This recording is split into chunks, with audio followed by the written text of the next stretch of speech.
Hey everyone, welcome back to the channel. Today, I have an incredibly shocking and nerve-wracking story for you. It's about trust, betrayal, and the lengths one man went to uncover the truth. Imagine discovering that the person you love most in the world might be hiding something so devastating that it could destroy your entire life together. Well, that's exactly what happened in today's story. So, sit back, relax, and prepare yourself for, I caught my wife's affair with the butler and it got worse when I fired him. 10 years into our marriage, I became very wealthy thanks to the percentage of ownership I had in my father's company. So, I bought my loyal and lovely wife a mansion for us to live in, which came with a butler who was prepared to take care of all the undesirable chores. My work schedule was pretty spontaneous because I could visit the office as I pleased or work from home. Our marriage and life together for the next 20 years after that were blissful other than some odd moments and occurrences. One day, I arrived home from work to find the butler with my wife, standing side by side doing dishes. She was drying, the easier part, but I didn't understand why she was willingly doing any of the chores and standing so close to him. Their elbows touched a few times, and I coughed to let them know I was there. My wife jumped, but he just moved away from her a little bit. She said she felt bad he was in here all by himself, so she wanted to keep him company and help a bit. She was so cheery and warm, I couldn't tell if she had any ill intentions. Another time, I came home to find her lounging in the pool with the butler gardening and staring at her. They laughed a few times before I came out to greet them. It was clear that they were at least friends, but I didn't like how friendly they were. I thought I was just being controlling and jealous, so I accepted that my wife was friends with and cared about the butler. What was the harm in that if I trusted my wife of 17-ish years at this point? We spent every moment I wasn't busy together. I loved her, and I could tell she loved me. Yet another odd occurrence was when I walked upstairs to find the butler closing our bedroom door. It had been hours since I was upstairs because my wife was still sleeping. It was odd, and I asked him if she called for him. He jumped when I spoke and turned around sheepishly, although I could tell he wanted to act normal. He stammered and said she called to ask him for some water. I accepted that for a moment, but reminded him that he was not to enter our bedroom or open the door. He didn't know what to say besides, "Yes, sir." He walked away quickly, and I opened the door to find my wife in her panties drinking water. I asked her if the butler saw her like that, and she said no, she just took off her robe again. I was skeptical. I was heavily considering hiring a new butler. It seemed like she was flirty with him, at least, and I didn't like that he was most likely in our bedroom with my wife in her panties. Before I could terminate him, I saw him smelling my wife's panties. I know, it's really bad, really ballsy. I caught him on the security camera. I told him that was unacceptable and made my wife really uncomfortable. I didn't even tell her about it, but when I told him she was uncomfortable, he instantly looked like he didn't believe me. That ticked me off. I told him he was fired. I hired someone else, this time a female maid since I knew my wife was straight. I decided that even if I was jealous and protective, it was a smart decision. 1 week later, I arrived home to find the maid outside gardening. I went upstairs and found the butler I fired coming out of our bedroom once again, except this time he was dressed in regular, but still kind of formal, clothes. He looked at me like he was amused, but inconvenienced because I was there and saw him. I asked him what he was doing in my house again, and he told me my wife hired him for something else. He said it with such nerve, all I wanted to do was punch his smug face. I told him to leave and not to come back, no matter what my wife told him. As he walked away, I went into the bedroom and found my wife wearing a skimpy little nightgown. I asked her what was happening, and she looked nervous. She said I was home earlier today than the week before, and I told her she always knew my schedule was spontaneous and not to change the subject. She turned red and told me I was freaking out over nothing. I asked her why she couldn't explain why she was here in her skimpy nightgown after the butler I fired just came out of the room. She was pretty stunned and said she hired him back for things around the house the maid couldn't handle. I asked if one of those things was helping her with her personal plumbing and lubrication. Her jaw dropped, and she couldn't look me in the eye. Her cheeks must have been burning, they were so red. It looked like blood vessels in her face were showing up. It was crazy. Her face never turned that red in all the 30 years we were together. She finally said in a weak voice that if he did help her with that, it was nothing against me. I told her that it most definitely was against me because she belonged to me. We were life partners, and only I was permitted to help her with her plumbing and lubrication. She said she wouldn't ask him to help her again, and asked me not to worry about it anymore. I asked if that meant she was admitting to sleeping with him, and she was silent. She nodded yes very minimally, with her eyes watering. Then she started speaking really fast about how it didn't matter, she just considered it a job, nothing meaningful that would take away from our marriage, and she needed me to forget about it so that nothing changed between us. I told her this was most certainly going to change things between us, and it already took everything away from our marriage. I told her we were over, called her a name, and told her to get out of my home. I was extremely careful to get a post-nup signed after I came into more money. It's not that I didn't trust my wife at the time, it was because my father and I were lawyers, which means I couldn't ever be made the fool. So my wife sorrowfully packed her bags. She had too many bags for someone with nowhere to go. The butler came to pick her up in the car he afforded with the paychecks I gave him. They stayed in a motel where the butler had been staying after I fired him. My wife had so many belongings, clothes, that she had to leave some of it behind, which I immediately told the maid to sell on eBay, or keep for herself. They stayed in that motel as long as they could, but their money ran out without me signing the checks. They tried to contact me, individually, blaming each other for what occurred and asking me to take them back into the mansion. It was gratifying that they were turning on each other and failing to survive or do anything with their lives. Even to this day, my ex still tries to ask me for help and gives me some updated sob stories about where she is in life. It is not glamorous, it's far from what she was accustomed to with me. I've become something like Bruce Wayne in town, and I have no complaints. Even though her betrayal hurt, I knew from the moment I found out that I could recover from it. Not because of my money, but because I know what love is. And it wasn't that. I am sorry your wife couldn't see what a great life she had with you. I honestly feel like the attention and sexual tension she experienced with the butler was too much for her immature brain to handle. It was a man in close proximity to her that she shouldn't sleep with, no matter how much he would have been willing. He obviously paid her attention, and when their friendship developed, she couldn't keep her legs closed. I believe she was egotistical and materialistic, and didn't have the respect she should for her providing and loyal husband. What this type of woman needs to understand is that resisting temptation pays off in the end. No man should be able to convince them to disrespect themselves and their spouses by breaking their vows and trust. I'm not sure what happened in your wife's head, but we are all here for you to offer support. Now let's get into our second story for today. One fateful day, when my wife went to work, she forgot her phone. I took the opportunity to check it, and was appalled by what I found. I should have known what was going on, because my wife, 25, was extremely excited about going to work suddenly. She said it was because she became in charge of a business task that she really enjoyed. It was something like designing different abstract images each day for a newsletter. I, 28, believed her. She was a good girl, and I was proud of her for earning us additional income for living expenses. The only other dead giveaway was that she didn't want to have sex as often, but then I knew why. It was because she was sexting with a coworker, sending pictures, and talking about the sex they had. It was disgusting.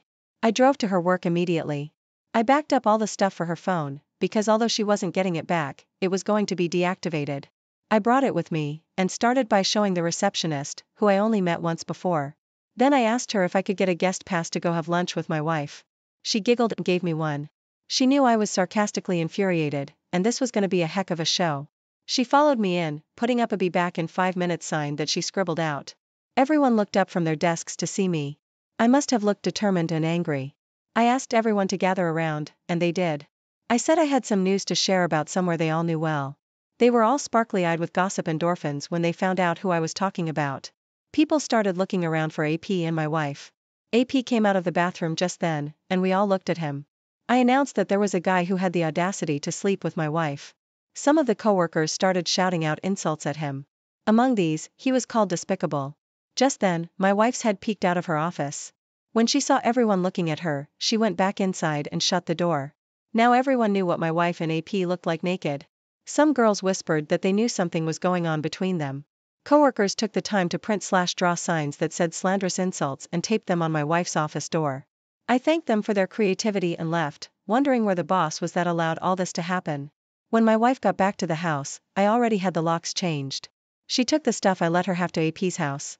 They both quit their jobs that day and walked out shamefully. In our town, there was just one major employer for like half the population. So when I shared with people the things my wife talked about and took pictures of, everyone in the area knew about it or saw it. It didn't take long for them to decide to move about 500 miles west. I couldn't have asked for a better outcome. Since she moved out of state, our divorce was made final through the mail. She didn't ask me for anything, thank God, but I would have been able to prove her infidelity anyway. She was done with me and the embarrassing past she was trying to forget. I felt the same way about her and couldn't be happier with the choice I made. I am sorry your wife behaved like an untrustworthy office cheater. It's hard to get as low as a person who cheats on their spouse while utilizing their trust to earn income for the family. What are they even working for if not to improve the life they have at home? If they honestly believe the person they start an affair with at work or anywhere is better than the spouse they have at home, they're wrong. the grass may seem greener on the other side. Finding a person with a new set of features, issues, habits, goals, and interests is completely unnecessary.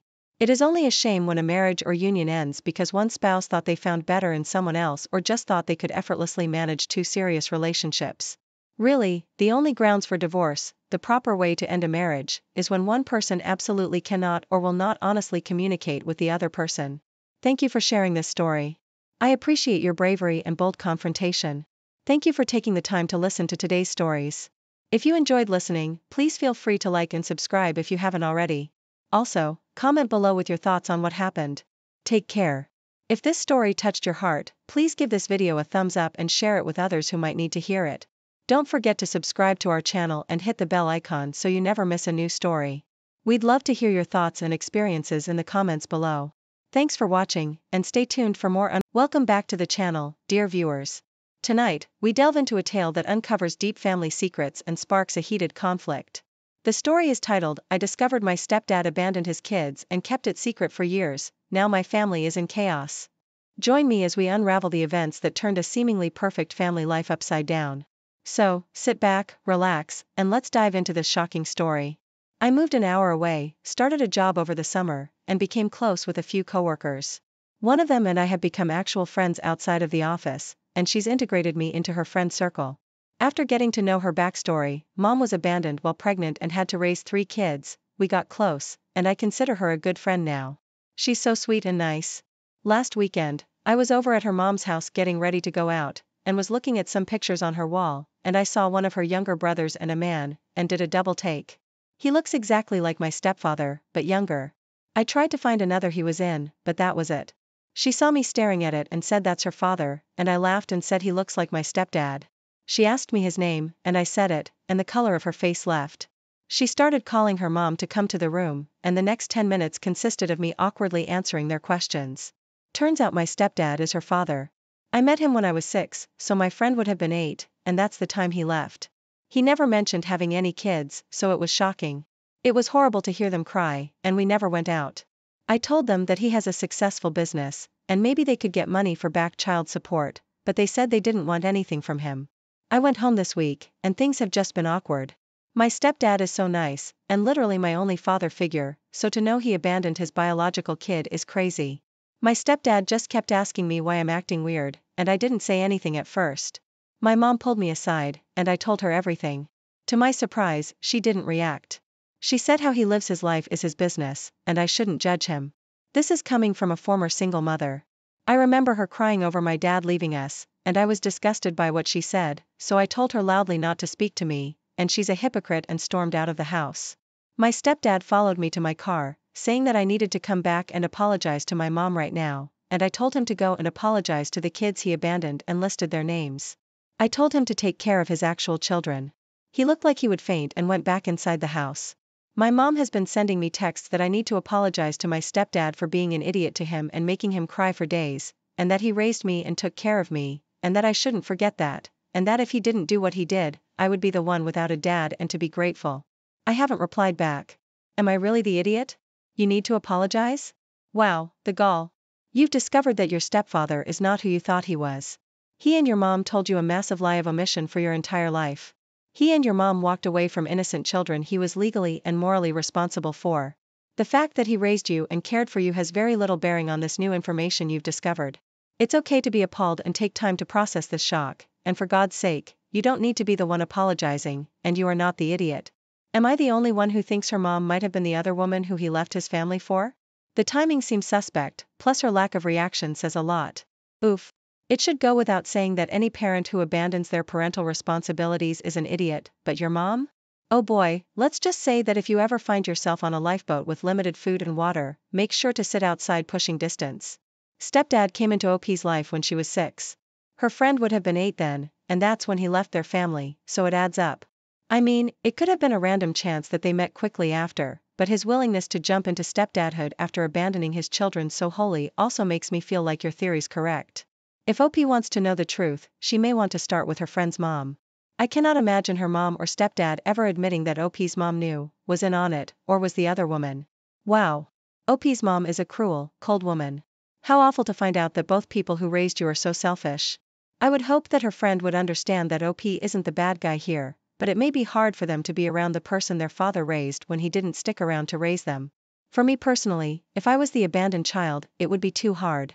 Like, I couldn't imagine hearing stories about OP doing things with my father that he should have done with me.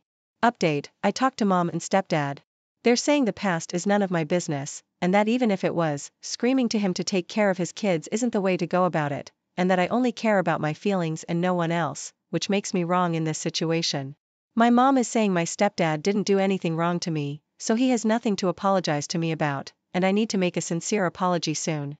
She's saying that I told him about the kids in the worst way possible, and I only said it to hurt him, so it makes me no better than him, and even worse. I'm planning a wedding and deciding everything regarding the guest list. Given the venue's small size, we have a hard cap of people allowed. We can only have 105 people. Anything after that would not be allowed due to fire codes and venue policy. I have an older sister, Mia, whose life is a bit of a mess. She and her latest ex-partner, and the dad of one of her kids, broke up in the last 6 months. She has 4 kids, who are all living at my parents' house for now. We opted not to have a child-free wedding, after there was so much drama about it. Mia's 4 kids, preschoolers to tween, will be at our wedding. She recently got an invite stating her name and her 4 kids' names. She then called me and said, I assume as an adult, I also get a +1. We told her no. She's not in a serious relationship, and she and her kids are already about 5% of our total guest list. Our caterer also doesn't charge less for kids, so we're paying about $400 for those 4 kids to be there. We don't want to pay another $100 for some random that she'd bring. She's not dating anyone, but she said she could easily find a date or bring a friend to have someone to dance with. We told her she has 4 kids there, which should be more than enough, instead of having a +1. My dad is on my side and is tired of her taking up their house. My mom is a little more sympathetic and says I should allow her to have a +1, because that's what you do for adults. Spending $600 on just my sister, her kids, and a date, when she's not seeing anyone seriously, seems ridiculous. She's pretty ticked off though. Am I being the idiot here? Not the idiot. I think you're being very generous in allowing her 4 children to attend, and she had the nerve to ask for an additional person? Wow, she's a bit of a choosy beggar, isn't she? It's your wedding and your money. If she wants to bring a +1, then let her pay the $100 it's going to be to feed that person.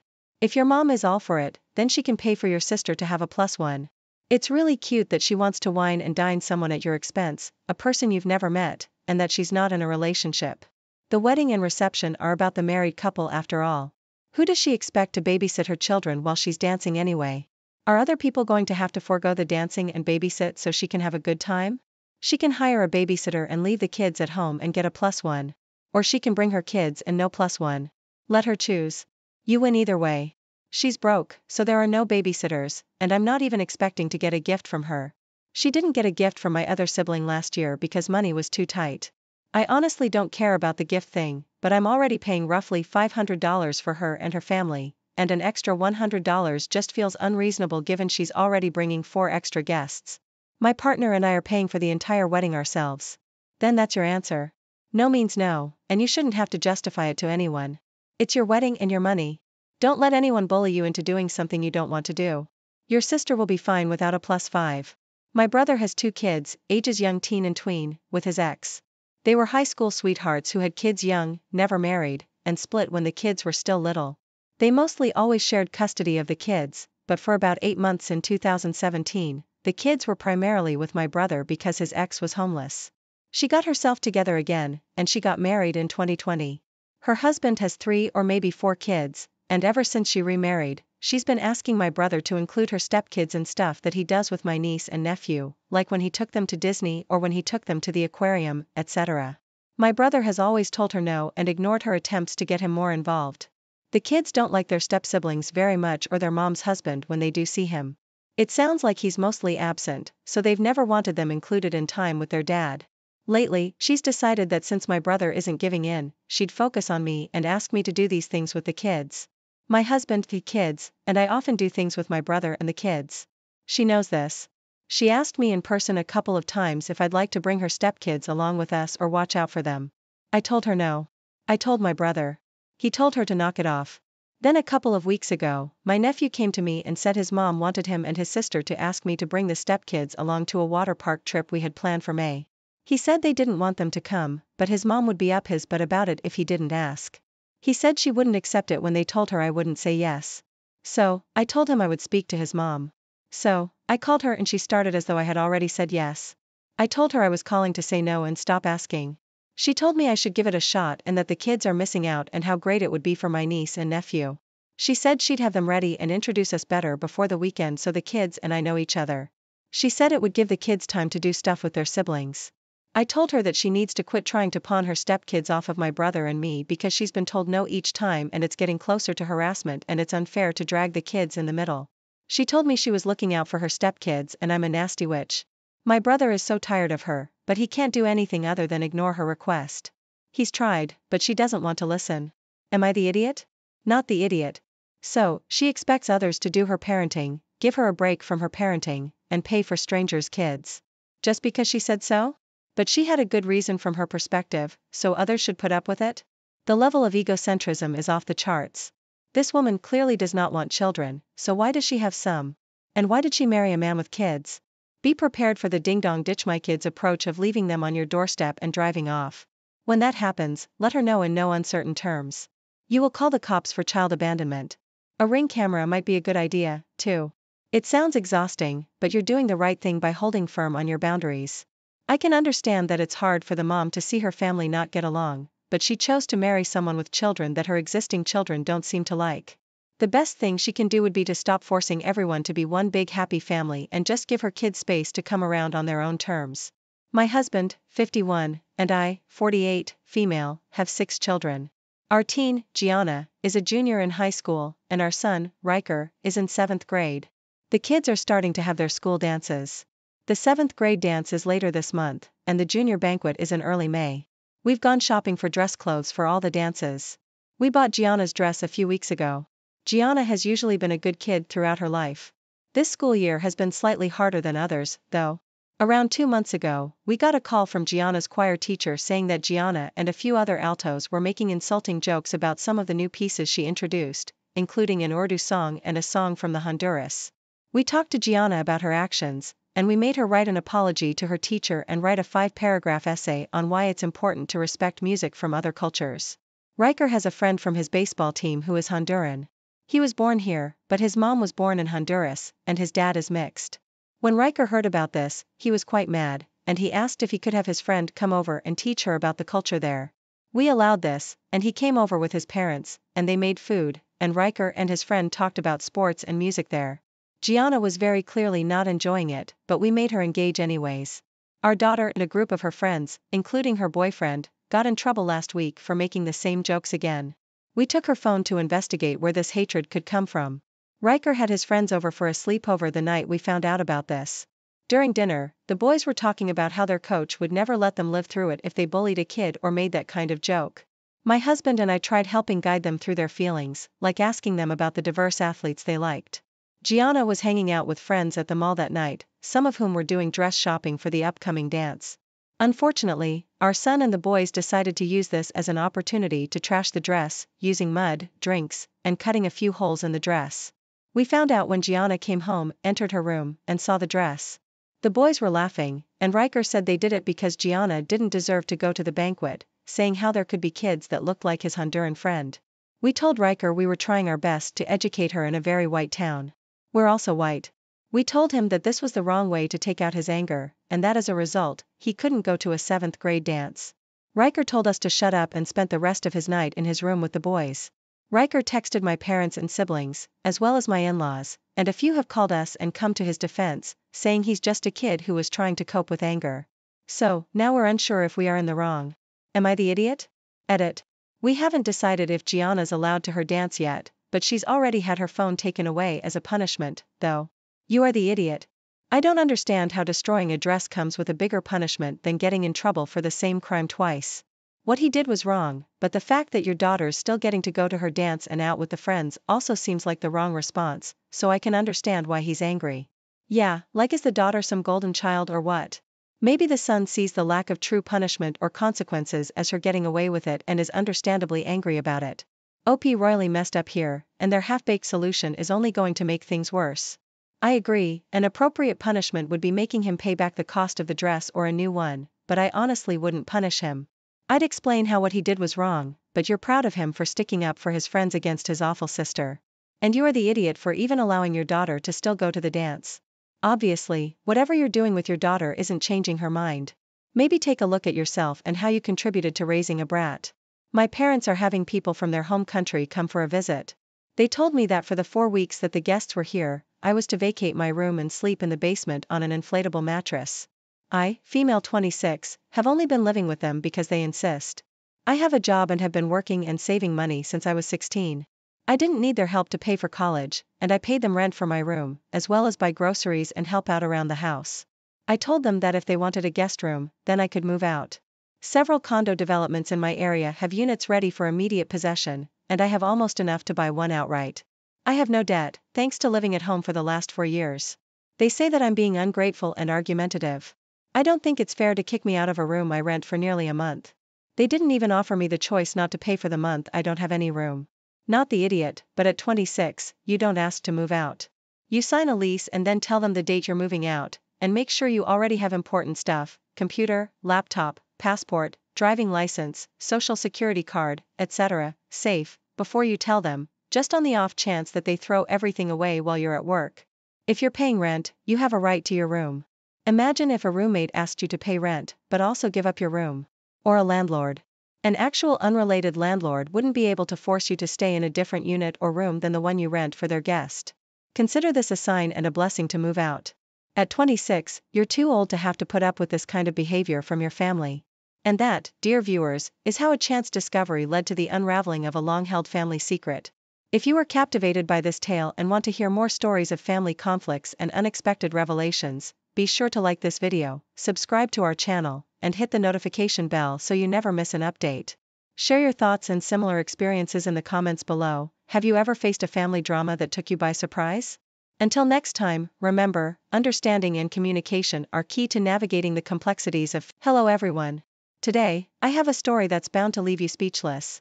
It's a tale of manipulation, heartbreak, and ultimately, poetic justice. Buckle up as I share how my evil mother-in-law tried to ruin my marriage, but karma had other plans. Welcome to the story of my evil mother-in-law ruined my marriage, but karma struck back harder than ever. Let's dive in. But don't worry, justice was served and my evil mother-in-law Nessa did get her karma in the end. To start my story, I must mention that I met my husband Logan in college. We were both studying abroad and I had no idea how horrible his mom truly was. From what I had heard from Logan, I only had admiration for the woman. Nessa was a single mom to Logan since his dad died when he was a teenager. It was a rather tragic situation. While coming home from a dad-son trip, their car crashed and only Logan survived it. His father was alive for a very short while and passed away 2 days after the incident. Logan had moderate physical wounds but his mental trauma was something that just wouldn't go away. Logan had always talked about how he was grateful to have his mom step in and take care of him. Nessa was a fighter and raised a fine young man. So I only had positive thoughts about Nessa until I actually met her. This is how our first meeting went. Nessa, I'm so happy to meet you. I was actually looking forward to getting to know you because of the stories Logan told me. You truly are a remarkable woman. That I am, Zoe. I'm glad you could see that early on. I'm not someone to be messed with. I did have to suffer a lot raising Logan alone. Yes, you have truly raised a fine young man. Logan has landed such a great job and is so good at taking care of others. He loves you a lot, you know. He has achieved so much to make you happy. I hope you're proud of him. Why should I be proud of him? Logan has only done the bare minimum. I deserve that after losing my husband due to his stupidity. I swear Logan had gone rock beside me. I was seriously taken aback by Nessa's words as well. I had no idea how to react to that. What Nessa said was nothing short of mean and horrible. I said, "What do you mean, Nessa?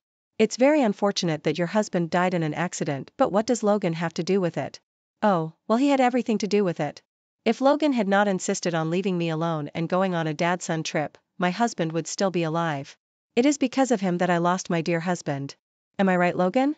Yes, you're right, Mom. I really shouldn't have insisted on that trip. I'm sorry, Mom. Did you see that, Zoe? Even Logan accepts his mistake. That is one of the reasons why he is so close to me. I am his responsibility now. Let me warn you, Zoe, Logan will always put me before you. He will always remember his duty to me. Guys, the dinner was an eye-opener for me. I sat there in shock while Logan kept his head down and just took the blame for his father's death. Nessa had a gala time blaming him and reminding him how she should always be his priority. I stayed with Nessa for 2 days and what I heard broke my heart. Nessa actively blamed Logan and has been doing it his entire life. That way she kept him under her thumb and made him fund her life. It was just bizarre and I felt bad for Logan. One night I sat him down and tried to make him understand how wrong Nessa was. I said, Logan, you shouldn't listen to your mother. She's just trying to control you by shifting the blame for the accident on you. This is not okay. Zoe, Mom's right. In a way I am responsible for Dad's passing. I've already accepted it. You don't have to feel sorry for me. Logan, you are crazy. You need to seriously get some distance from your mom and analyze her ways. She's emotionally manipulating you and taking advantage of you. Look, Zoe, even if you're right, what can I do? I need to take care of her. She's the only one I have left. Before my dad died I had promised him that I would do everything to help my mom. I can't back down on that promise. It's true that I took Dad away from her. I want to make up for that mistake. It's my duty. I tried my best to make Logan understand what a snake his mom was. But he would never listen to me. Nessa made good use of his fresh trauma and manipulated him into thinking that he owed Nessa everything in his life. Nessa was taking full advantage of that. My good opinion about her was already in shambles and I started to hate her. Nessa wasn't stupid. She knew that I would try to make Logan see the truth about her. So she constantly created trouble between me and Logan. Despite everything, I married Logan because he was an amazing man. I knew that his love for me was true.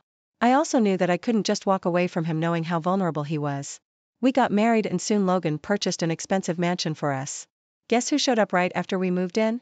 Yes, it was Nessa. One day she just showed up with her stuff and declared that she would stay with us.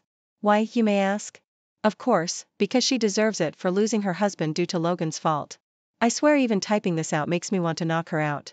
You could only imagine my anger when she sat in front of me and berated Logan for not inviting her sooner. Logan, of course, gave in and allowed her to stay. He was already shouldering her expenses and paying her rent, so it was nothing new for her. But it turned out to be a nightmare for me. Nessa made my life a living hell. She started to manipulate Logan into thinking that I was a gold digger who didn't want him to take care of her. Yes, I didn't want Logan to shoulder all of Nessa's expenses because she was a toxic manipulator and abuser. I don't know why she thought I was a gold digger because I contributed to the household and had a job, albeit not as good as Logan. Anyway, after a year of fights and screaming matches, I have had enough and left the house. I moved into a friend's empty apartment and gave Logan an ultimatum. I said, listen to me Logan, I can't live with your mom like this. We have been taking all her responsibilities and she is still running around abusing us. Hell, she had moved on to trying to break us up. I can't take this anymore. You refuse to punish her or do anything about this situation. Zoe, what can I do? You know I can't speak against my mom. I'm the reason she's alone and without a partner. I don't have the place to tell her off. I'm so sorry Zoe, I want to support you but I don't know how. Listen to me Logan, you have to see past your mom's manipulating tactics and take a stand for us. This can't continue. I won't go back to that house while she's there. If you think you can't do anything then it's best we get a divorce. I was honestly tired of Nessa and at the end of my wits, so it was natural for me to consider divorce.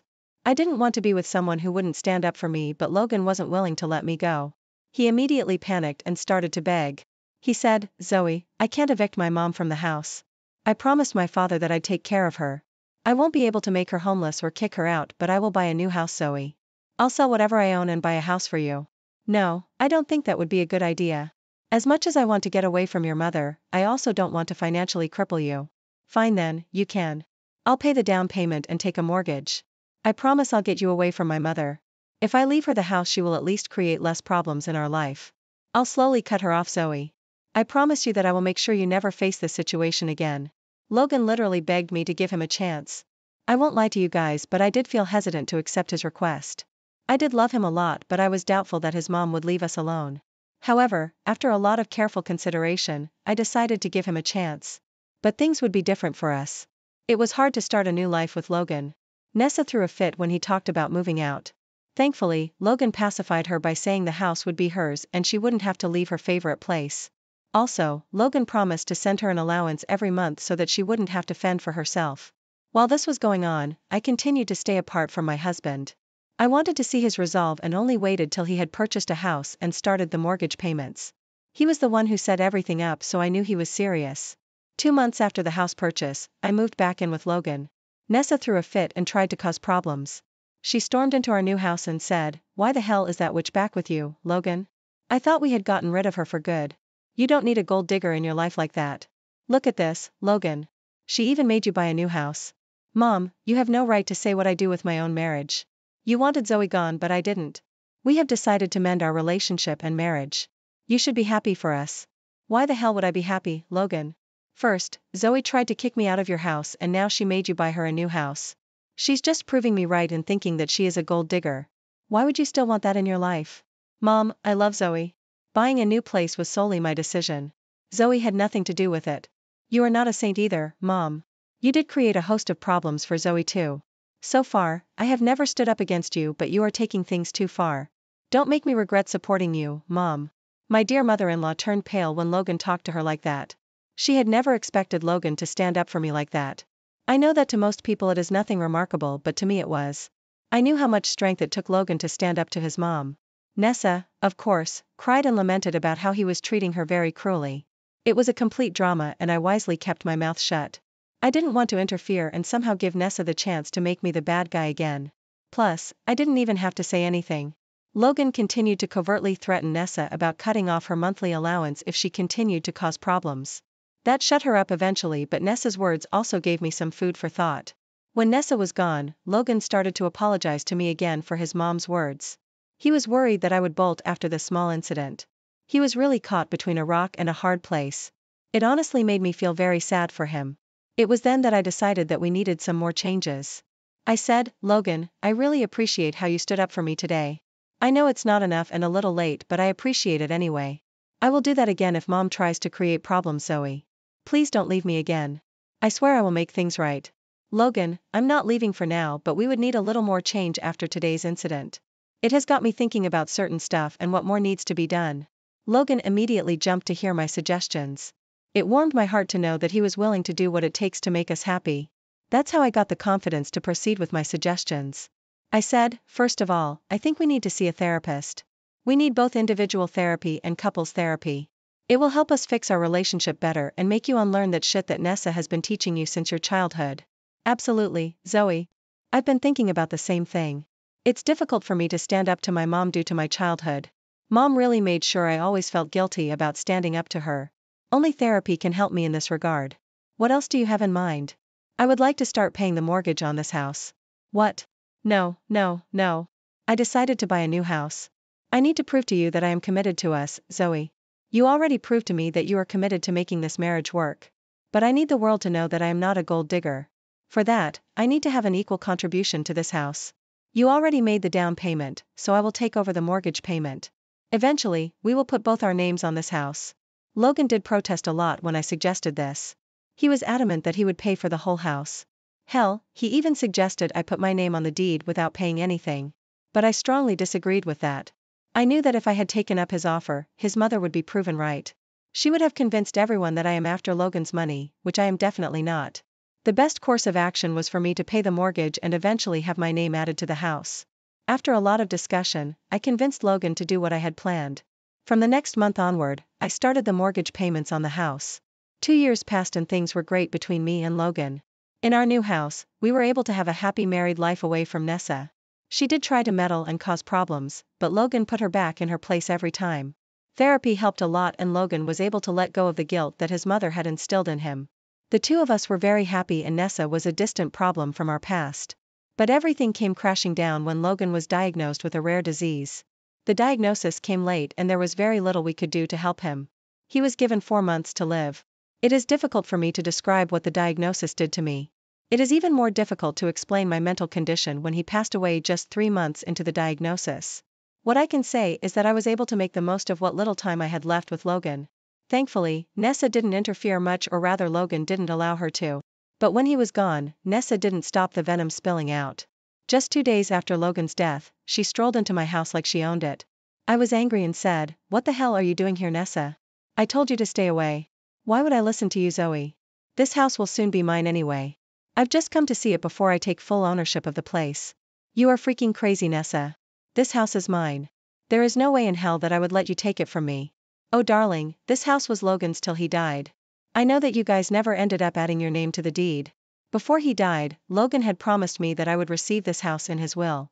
Nessa's words made me panic instantly. She was right about the house.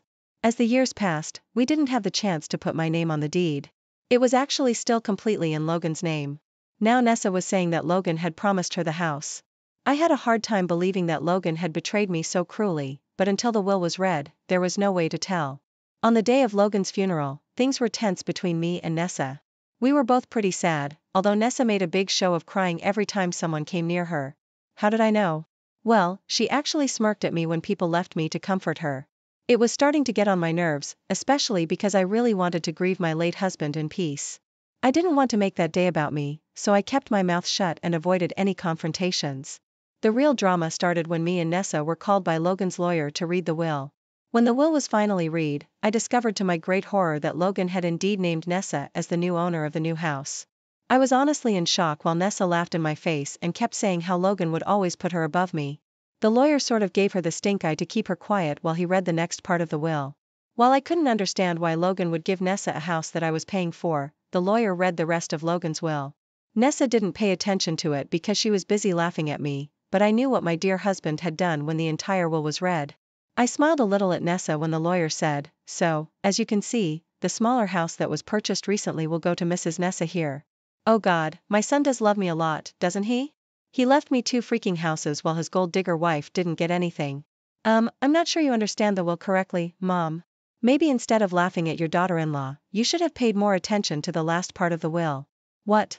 What are you talking about? Well, let me put these simple words for you, Mom. The bigger house that you're living in right now is going to Zoe and the smaller house with an active mortgage is going to you. This means you will have to empty your existing place and take on the mortgage at the smaller house. Nessa's face completely changed when she realized what Logan had done. Her precious son hadn't left her everything in his will. Instead, he had left her a small house with an outstanding mortgage that she would have to shoulder. I, his wife, ended up inheriting the bigger house from which Nessa had forcefully made me move. It was the last bit of revenge that my dear husband took on my behalf. Nessa was in complete shock. She couldn't believe what she was hearing. She said, "Excuse me? What are you even talking about? That can't be true. My son would never do that to me. You are lying. This is some sort of a scheme against me. You are accusing me of being unprofessional, Mom? That is a serious allegation that I won't entertain. I will provide you with a copy of the will so that you can cross-check the facts." Oh, hell yes. I am going to take a copy and see for myself. The lawyer looked pretty ticked off as he handed us both the will. True to his words, the will stated what the lawyer had already told us. My husband hadn't betrayed me. He actually screwed Nessa over as a last act of revenge. I knew he did it for both me and him. He was finally able to teach Nessa a lesson. Seeing Nessa's face, I could tell that she wasn't pleased. She started to cry and yell at both me and the lawyer. It was just bizarre the way she was behaving. Even the lawyer looked like he was at the end of his wits. Nessa kept saying, "This is bullshit. This can't happen. Someone has sabotaged this will. This will is 100% genuine, Mom. Mr. Logan had himself drawn it up a month before he died. And this will is rock solid. I will contest this will. I won't let Zoe take what's rightfully mine. I will sue you, Zoe." "Go right ahead, Nessa. Your son has made sure that the will is ironclad. You can't do anything about it. If you want to contest, you will have to use your own money. By the way, I hope you realize your allowance will stop from next month." Nessa looked at me in panic when I said that. She hadn't thought about that either. She was so used to having Logan take care of her that she didn't even plan what would happen when he wasn't around. I guess she had really thought that Logan would leave her everything in his will. So my little warning sparked some doubts in her. She said, "No, no, no, that can't be possible. I'm entitled to an allowance, right?" "I didn't think so, ma'am. Since there is no clause about an allowance, it means you are not entitled to any. Besides, the will clearly says that all monetary possessions of my late client will go to his wife. So any allowance you get will depend on your daughter-in-law. If you think I will give you any money, you need to think again, Nessa. That will never happen. So don't even bother asking me." "No, no, this can't be happening." Nessa sank to the floor crying like a banshee. The lawyer and I ignored her to carry on our own conversation. She remained on the floor crying and cursing me out while I casually strolled out of the funeral home after I was done. Nessa had her karma served to her and it was now time to face the music. As the days passed, Nessa desperately tried to go against the will. She spent the last bits of her money trying to find a lawyer who would contest the will. Well, to no one's surprise, everyone refused. While she was busy doing this, I had served her an eviction notice. The house she lived in was mine now anyway. As the month was up, she tried to beg me to let her stay there. She even tried to use her crocodile tears to make me give her money. I closed the door on her face, of course. I was living with a friend and moved into the big house where Nessa was forced to move out. She moved into the small house and was stuck paying the mortgage. Since she had no money of her own and no job, she had to ultimately sell the house. The sale needed to be quick, so Nessa lost out on a lot of money. Not to mention the fact that the house wasn't even paid off completely. All in all, she only got enough money to support her for a year. I was there in my new house watching her every move. I saw her destruction with my own eyes. My stupid mother-in-law didn't even last a year with that money. Her terrible financial decisions made her homeless and penniless well within 8 months. Nessa did come back to beg me for help again. She tried to emotionally manipulate me by saying that her son would have wanted me to help her. I laughed in her face and told her son already made his intentions clear. She didn't like that one bit. This time she couldn't even form a retort because she was down on her luck. Karma is truly an amazing thing. I saw her last week when I was out grocery shopping. She works at the cash counter now. She pretended not to know me. It was well and good with me. I didn't even feel sorry for her. I heard she's renting a place with 5 people now. All I can say is that she deserves it. As for me, I'm content being single in a big house and with the beautiful memories of my husband. If this story touched your heart, please give this video a thumbs up and share it with others who might need to hear it. Don't forget to subscribe to our channel and hit the bell icon so you never miss a new story.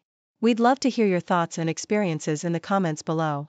Thanks for watching, and stay tuned for more. Hello everyone, and welcome back to our channel. I'm thrilled to have you join me today for another captivating story that will surely leave you both shocked and entertained.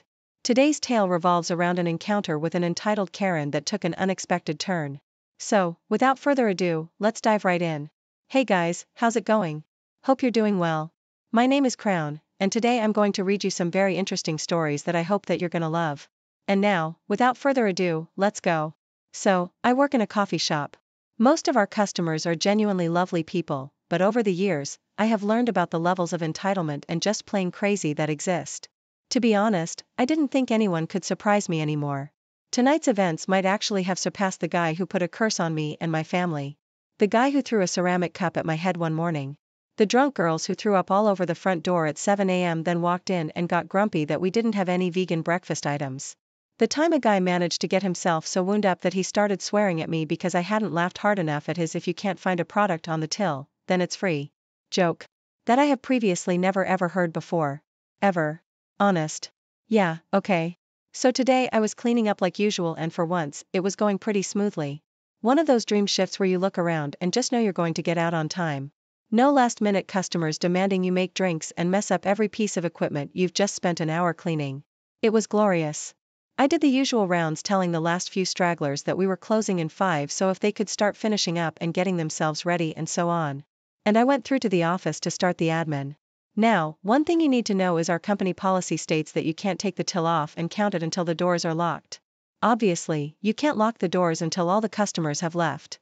And this is usually not a problem. So I came back through to lock the doors and there she is. Let's call her Karen, okay? Karen is standing near the front door and emptying out the entire contents of her purse and pram all over a table. I looked at the girl who I was working with and raised an eyebrow. She's working with me long enough to recognize the what the hell is going on look. Apparently, Karen had lost an earbud. Great. So since she's been a regular customer for over a year, I put on my best customer service act and go across. We went back and checked where I knew she'd been sitting. Then check out the other table she had also been sitting at earlier. Turns out I never want to put my bare hands that far down the sides of the sofas again. We both searched and couldn't see anything. I offered for her to leave her details in case it turned up in the morning. I'm on early so I'd have another look tomorrow. But nope. This wasn't good enough. Before my eyes, this usually very normal, polite, pretty, reserved grown woman turned into a raging banshee. Screeching about how they are 150-pound earpods. Several things happened over the next half hour. Her husband appeared. Someone needs to give that man a medal, or maybe a CT scan. He quickly sussed out the situation and tried to talk some sense into her. She then started screaming about how she wasn't leaving until it was found. And she was calling the police. At one point, they were physically fighting over her phone while she dialed 999. And he was calling her crazy. Side note, never call a Karen crazy. It does not end well, my friend. I was standing to the side quietly watching this all unfold. Keys in one hand and phone in the other. While texting my boss what was going on and reminding her she really does not pay me enough to deal with this. Being the absolute champion boss she is, she called and heard some of that chaos going on in the background. Karen's poor husband continued to try and reason with her.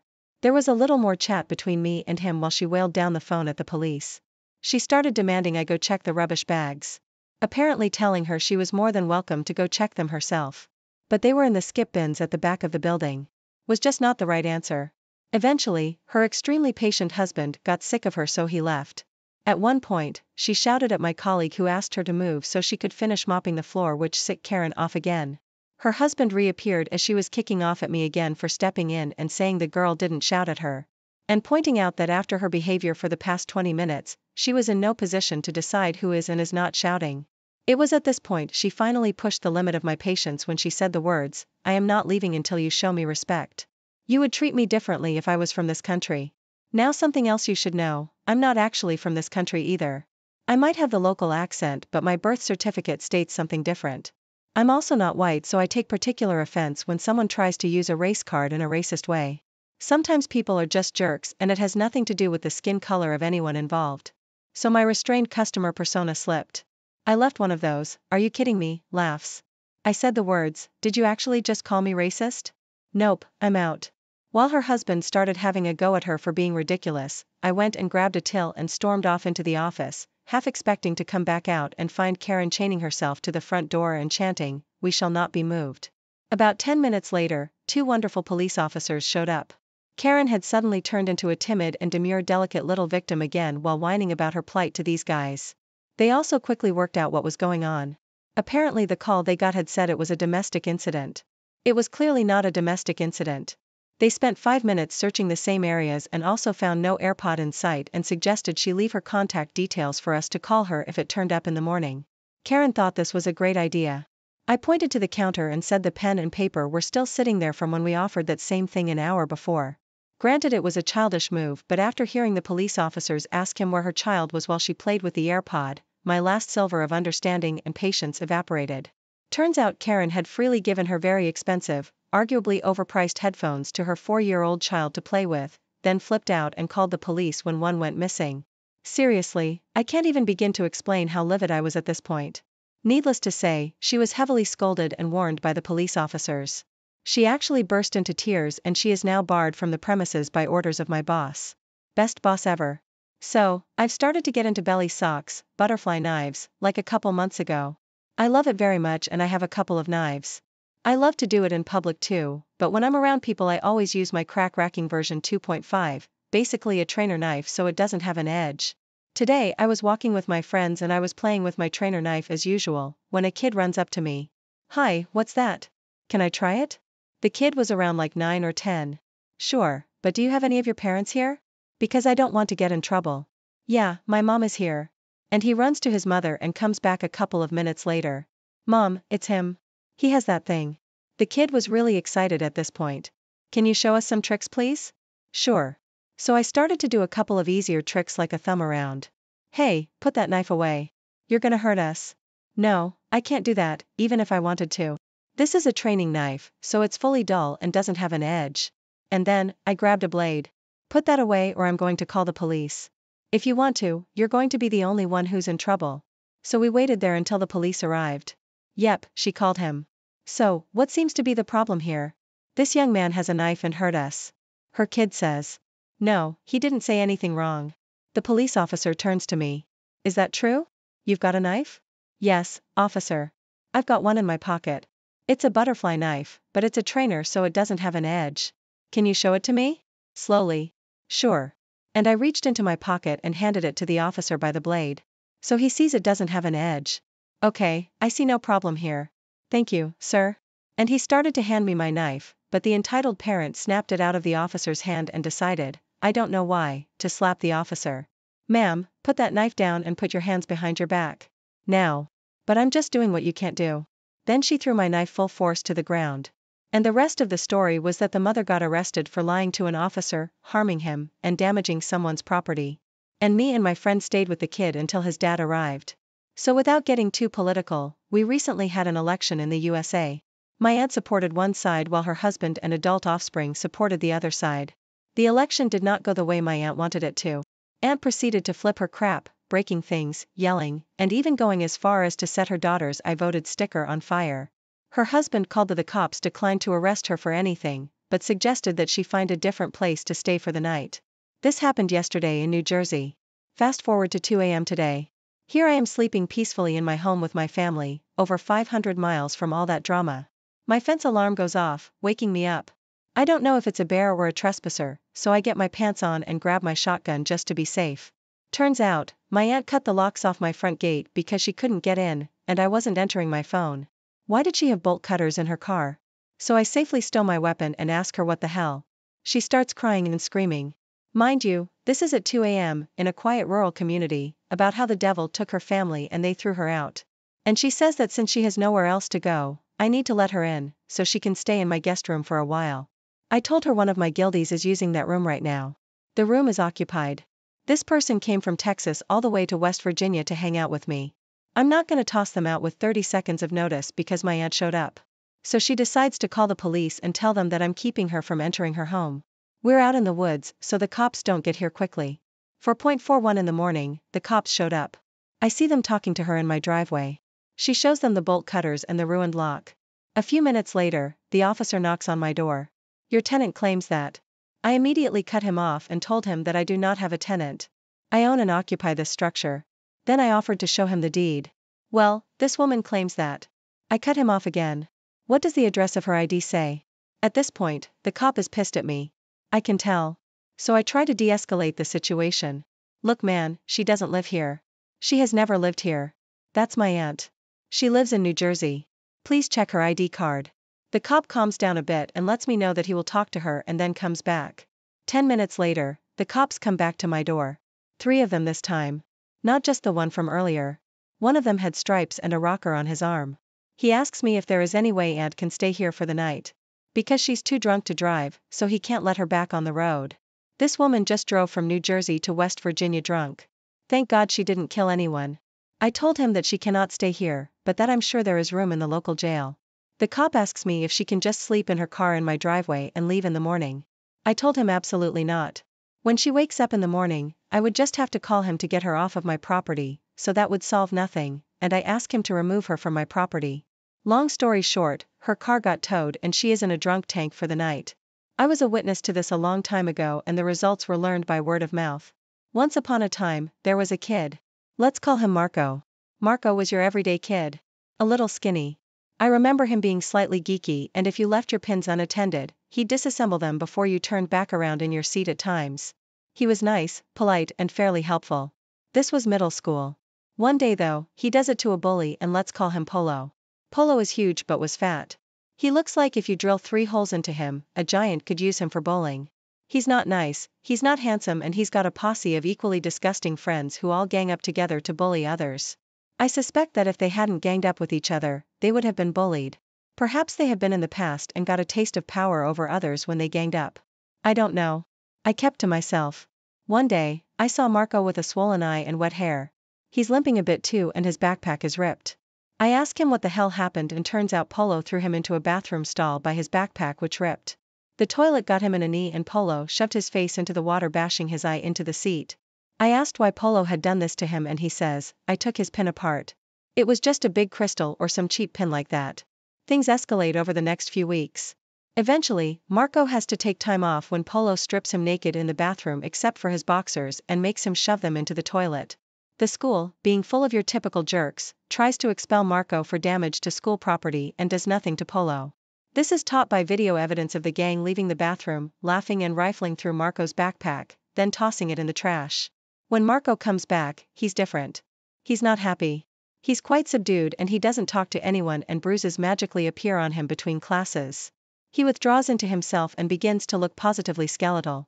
Of course, no one at the school does anything except one nice jock. He comes across Polo stealing Marco's backpack and Polo into a trash can. Of course, he's suspended. But does it again when he comes back. The teachers give up on suspending the jerk after his parents threaten to sue. The fact that someone bothered to stand up for him, though, seems to have given life back to Marco. He starts opening back up and putting weight back on, which is very good. One day, though, he's wearing a scarf, a very special, beautiful knitted scarf. His grandfather had knitted for him. Yes, grandfather before he died. Polo steals it and comes back the next day with a bag of ashes, handing it to Marco. And he laughs hysterically. Marco comes back the next day with a backpack full of sugar-free Haribo gummy bears. Polo, being the glutton that he is, steals every single bag of bears and eats them by the throughout the day. Marco Crias. But I remember something in his sobs didn't quite reach his eyes. Near the end of the school day, Polo lurches out of the classroom and pulls for the bathroom. He doesn't come back the next day. Or the next. Someone says they saw blood in the bathroom. Polo comes back a few days later with an eye patch and mottled, fading bruises all across his face. I believe it's called petechiae eye. He's permanently blind in his left eye and bruising makes him look like a ripening fruit for as long as it lasts. He's in and out of school for doctor's appointments for a while. He did not mess with Marco again and instead became very introverted and quiet. The reports of blood in the toilet of the bathroom he went to were never confirmed. But it's quite likely. Thank you for watching and see you next time. If this story touched your heart, please give this video a thumbs up and share it with others who might need to hear it. Don't forget to subscribe to our channel and hit the bell icon so you never miss a new story. We'd love to hear your thoughts and experiences in the comments below. Thanks for watching, and stay tuned for more. Welcome back to channel, where we delve into the complexities of relationships and the bonds that tie us together. Today's story is one that will shake you to your core. It's titled, Caught Cheating, Husband Hires Private Investigator, Shocking Footage Revealed. Get ready to experience a tale of trust shattered and the pursuit of truth, as we uncover the secrets that threaten to tear a marriage apart. Tell something was up, but I didn't press. She said she was tired. So I went with it over the next few days. I started noticing that she was on her phone quite a bit, even around dinner time. I would ask, why is she texting a lot these days? And she would tell me that she was in a group chat, talking with her girlfriends about the girls' night out they had and planning another one. I didn't think much of it at the time. She was constantly texting her girlfriends. It was nothing new, but looking back now, I realized she was probably planning something with them that she didn't want me to know about. My wife works as a consultant for a big firm and would always come home stressed. So I didn't mind her having a night out with her girlfriends every so often. But now she is talking about another girls' night out. This will be the second girls' night out coming up in less than 3 weeks. The bad thing is, these women she hangs out with, 4 of them are all single. She is the only married one of the bunch, which in my opinion is not a good thing because it means she is the only one with something to lose. The other women are footloose and fancy-free. I don't want my wife to be a cheater, but I also don't want to control her or tell her what she can and cannot do. So, her second girls' night out came and went. I told her the next day that she needed to be careful and make sure her single friends didn't cause her to fuck up her marriage. She looked at me funny, but didn't say anything. After work one day, I stopped by my parents' house and talked to them about my frustration with my wife participating in these frequent girls' night out parties. I told my mom that the women she hangs out with are all single and none of them have anything to lose. My mom looked at me and said, "Well, I don't see anything wrong with a girls' night out, but I do see a problem with a girls' night out with only single women." My mom said she is playing with fire. Then my dad chimed in and said, "Yeah, if I were you, I would put my foot down and tell her that's enough." He also said the fact that she keeps going out to party without you is a major cause for concern. Then my mom jumped in again and said she did a girls' night out with her friends.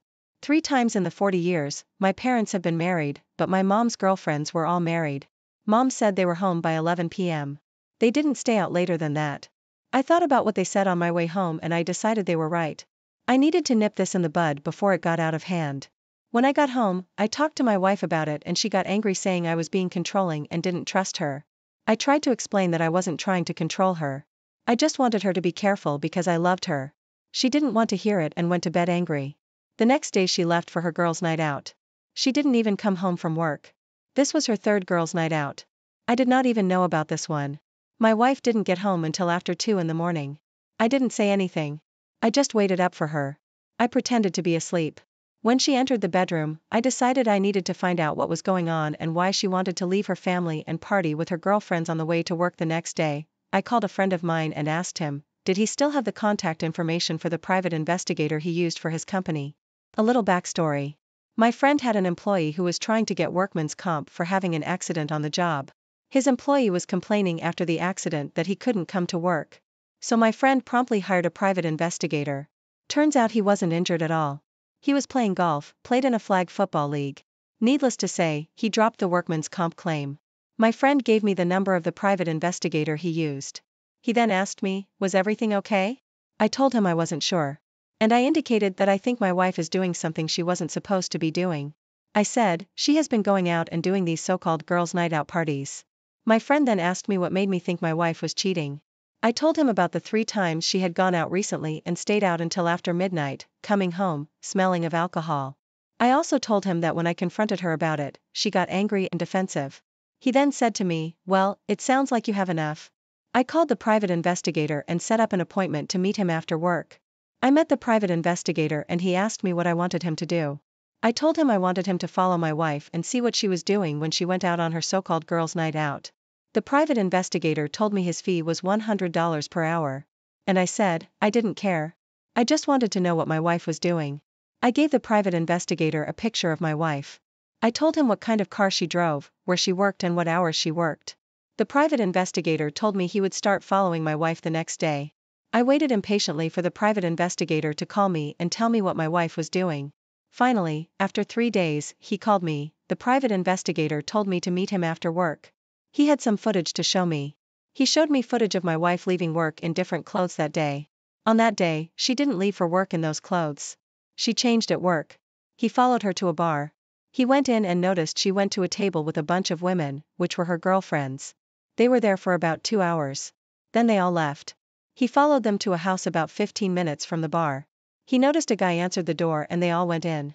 The private investigator was dressed in black. He tells me that at night, it helps him get closer for his surveillance. He walked up to a window at a slight distance and noticed all the girls were dancing, grinding on a few guys. And my wife was in the corner with some guy. He was squeezing her butt and she was kissing him. After that, he looked at me and told me, "I think you have enough to do what you need to do."